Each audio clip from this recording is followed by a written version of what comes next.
Света, можно мне манту? Одну упаковку. Манную крупу, хлеб, масло, ряженку. Из продуктов только то, что нужно именно сегодня. Закупаться впрок нет необходимости, говорят жители села Левашово Алексеевского района.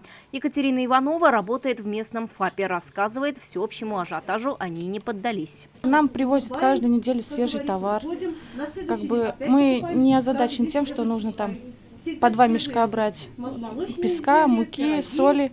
Нет, у нас все есть. И цены приемлемые. Прилавки заполнены и в магазине села Лебяжье. В топе продаж здесь, как везде, продукты первой необходимости. Но как только что-то заканчивается, полки пополняются. Спрашивают многие там сахар, песок, соль.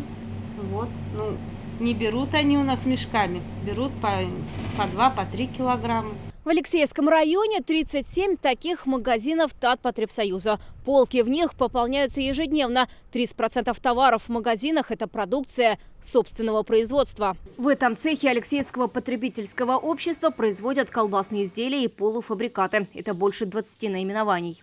Наша продукция расходится быстро. Сейчас повышение цен, но мы не стараемся повышать. Здесь производят лимонад. Сотрудники шутят. Сладкий напиток – хорошая альтернатива Кока-Коле. Сейчас в день здесь разливают по 70 ящиков шипучки.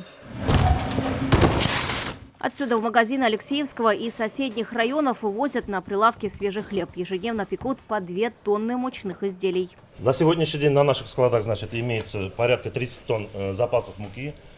Это нам дает уверенность в том, что наше производство и в дальнейшем будет работать, цены завышаться не будут. Муки только на этом складе хватит минимум на пару месяцев. В еженедельном, ежемесячном режиме создаем запас на товары такие группы, как сахарный песок, мука, соль, крупяные изделия.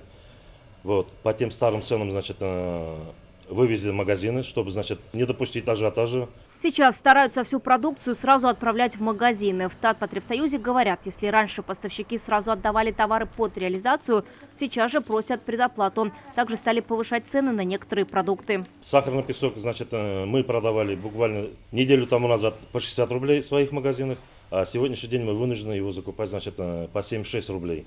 И то еще, в некоторых оптовых складах придерживают товар, не отпускают. Со стороны президента Республики Татарстан, правительства принимаются определенные действия, поэтому думаем, и с сахарным песком у нас проблем не будет. В основном у нас поставщики, оптовые поставщики, которым были заключены долгосрочные контракты.